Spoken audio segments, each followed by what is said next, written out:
Hello dear students, I hope you all are fine and also very busy these days with your exam. But still once again I am back with a new lesson on English language, lesson number 16, active and passive voice. So I would like to begin this lesson with an example that is given in your book. The example is Namita sang a song. So what do we find in this sentence? Our subject is Namita and the verb is sang. And what did Namita sing? What she sang? The object, the answer we get a song. So Namita subject, sang verb and a song is the object here. So what pattern do we follow in this sentence? We get the doer of the action. The doer means the one who is performing the action, the one who is doing the action, and that is Namita. So Namita is the doer in this sentence, plus we get the action, and the action is sang, plus the receiver of the action, or you can say the object, that is a song. So the pattern is doer plus action plus receiver. Namita sang a song. Now if I change this sentence and write down a song was sung by Namita. A song was sung by Namita. The meaning remains the same, but there is a change in the structure of the sentence. So a song was sung by Namita. Now if I ask what was sung, so what answer will I get? A song. So here a song will become the subject, but is a song performer of the action sang? No.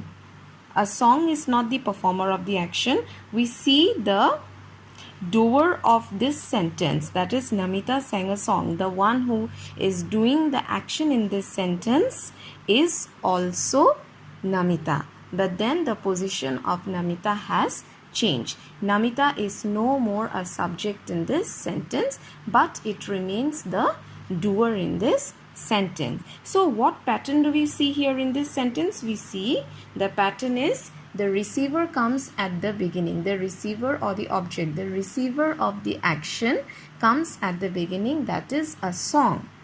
Then we have the action, that is sang, was sung. A song was sung. And then we have the doer. And who is the doer? Namita is the doer. A song was sung by Namita. So we got two different voices. One is in the active voice and the other one is in the passive voice. So what have we understood?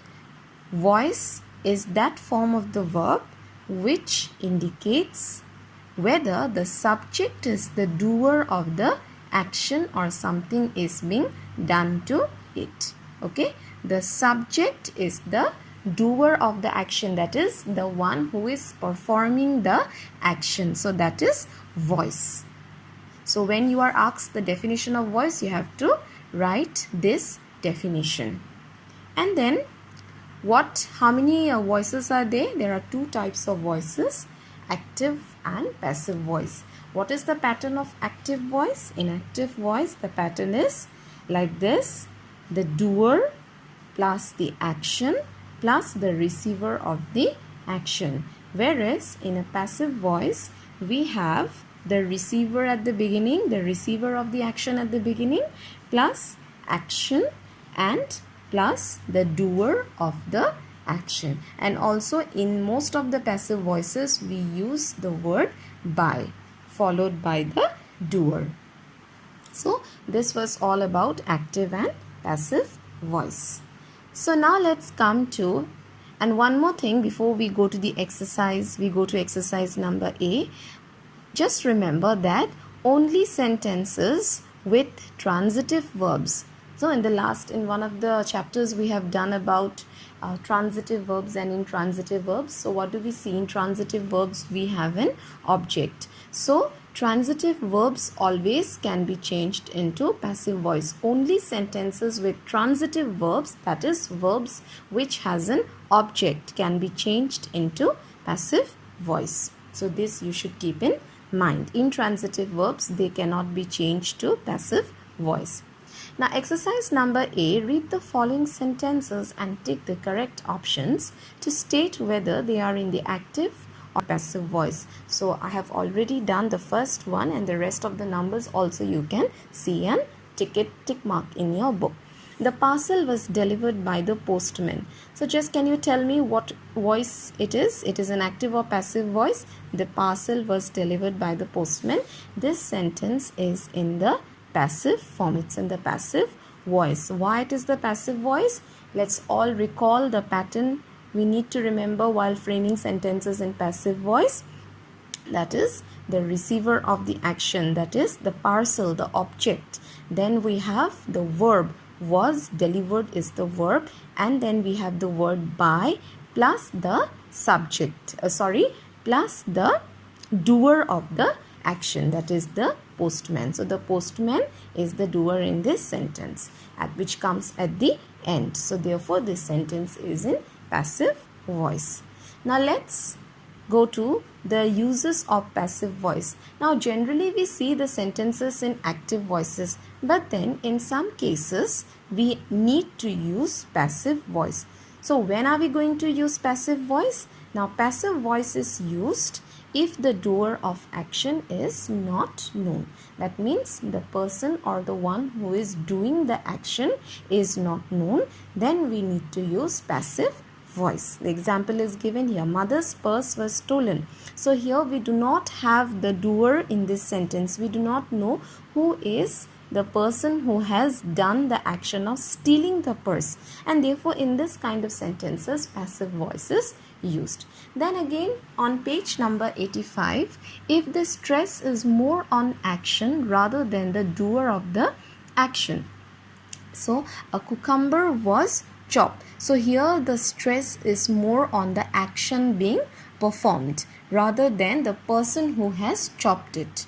Okay, so in this cases also we need passive voice. And the last one is if the emphasis is on the thing or the person who receives the action. That means the receiver, the letter was delivered. So here the letter is given importance. The receiver of the action, the object of the action is being given importance. So in this kind of sentences passive voice is used. So you just keep in mind when it comes to passive voice, you must remember that in passive voice much emphasis, more emphasis is given on the receiver of the object rather than the doer of the object.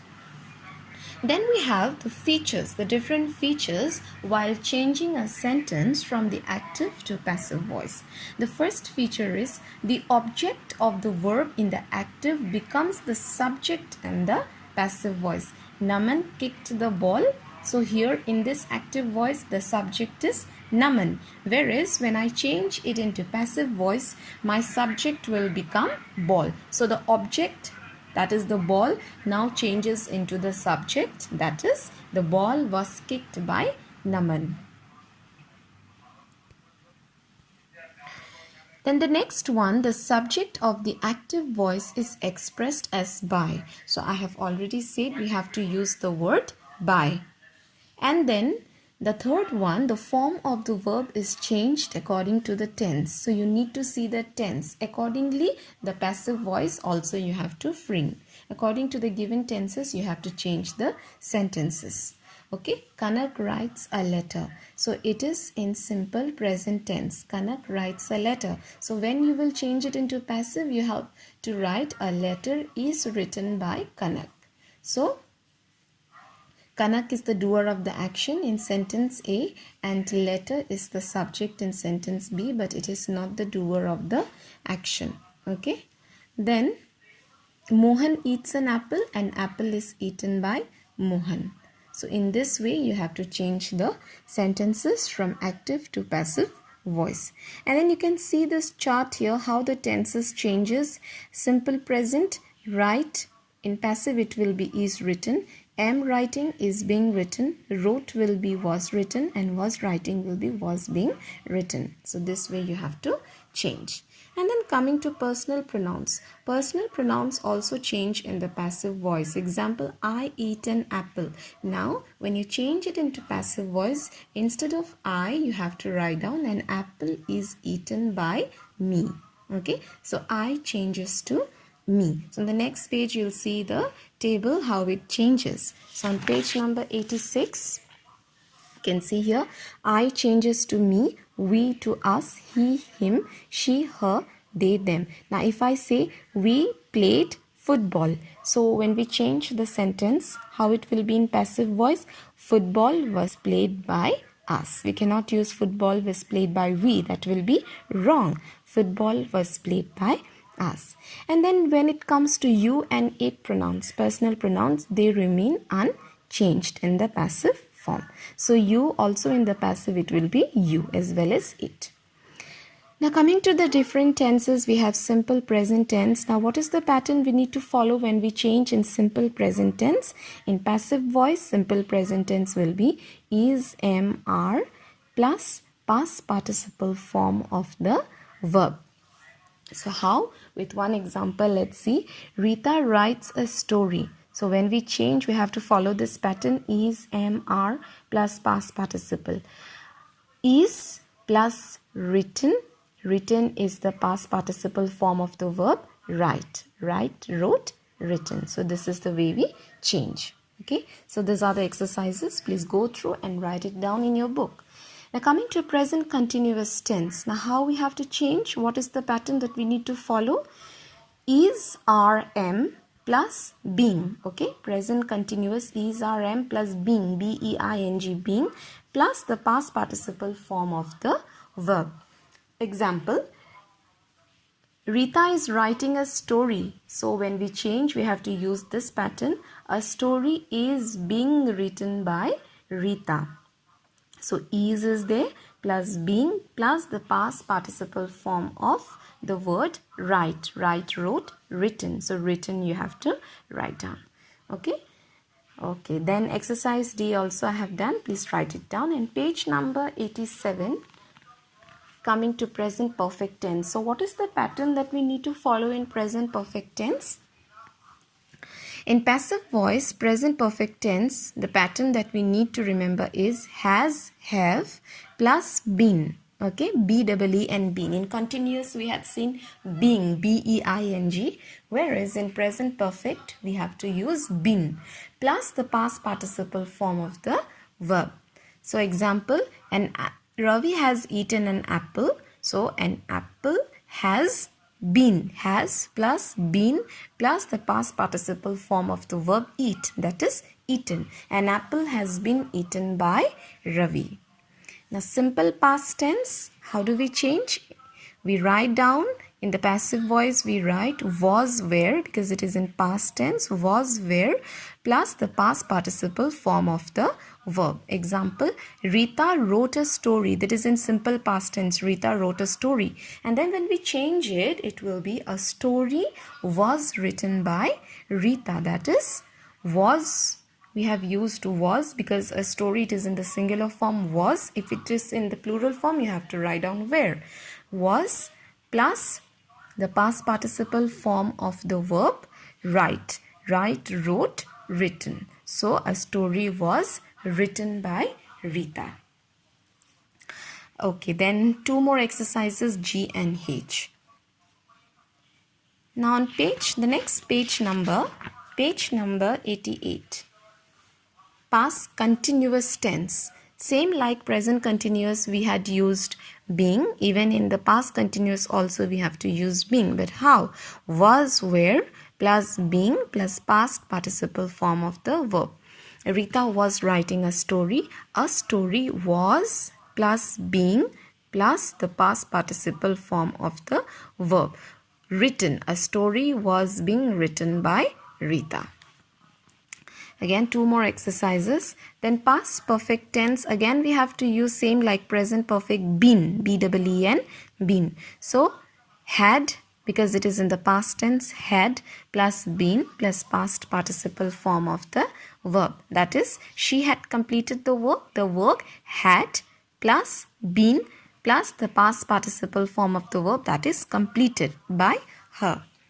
And in simple future also, on page number 89, in passive voice we write down shall be or will be plus the past participle form of the verb, that is she will buy the dress later. The dress will be plus the past participle form of the verb, that is bought by her later. Then future continuous tense, verbs in the future continuous tense cannot be expressed in the passive voice. So there are no changes. We cannot change it into passive voice when it is in only future continuous tense. Then when it comes to future perfect tense, how do we change in future perfect tense? We have to write down in the passive voice shall or will plus have been. Okay, have been plus the past participle form of the verb. That is, Rita will have learnt the poem by evening. And then how are we going to change? The poem will plus have been plus the past participle form of the verb, that is learnt. Learn, learnt, learned. Okay, by Rita by evening. So this is how we change in future perfect tense. Now, when the subject in a sentence in active voice is not known or it's not important, we do not mention that in a sentence in passive voice. How? Somebody lost my hat. Now, here the subject is not known. We don't know who lost my hat. Who has lost the hat? We do not know. So therefore, when we change it into passive voice, we do not mention it there. My hat was lost. We don't have to write my hat was lost by somebody. Simply we write my hat was lost when the subject is not known or it's not important. Now what happens in interrogative sentences? It retains when we change it retains back to its form, to the interrogative form. Is he disturbing you? Are you being disturbed by him? Is he disturbing you? Are you being disturbed by him? When did you bring the pet home? When was the pet brought home by you? So this is the manner how interrogative sentences changes from active to passive. Then exercise number 9, underline the verb in each sentence and state whether it is in the active voice or passive voice. I have done, but I am very sure that by seeing the sentence you can immediately guess the answers what it will be, because by now it is very easy for you what is active voice or passive voice, to distinguish between active and passive voice. Turning the page to page number 90, we have got 4 more exercises, O, P, Q, R. So this I have done. You go through serially and write it down carefully in your textbook. So with this we come to the end of this lesson. A very interesting lesson, that is on voice, active and passive voice. So wish you all the best. Thank you to all of you.